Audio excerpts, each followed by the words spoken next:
তো বিশালের আজকে যেটা হচ্ছে মেয়েকে রেস্টুরেন্টে খাওয়াবে, মেয়েকে নিয়ে বলেছে তোমাকে আগে একটু ঘুরে নিয়েছি, আইসিটিভিতে নিয়ে আসছে, ঘুরাইছে, এরপরে কি হবে?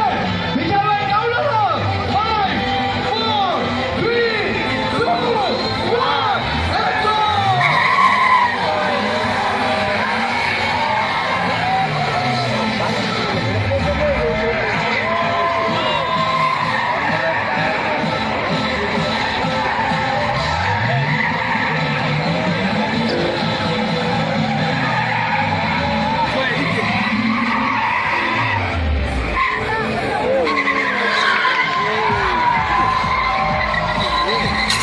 সবাই আমরা একটু ডিসটেন্স মেনটেন করে গাড়ি থেকে একটু দূরে থাকি।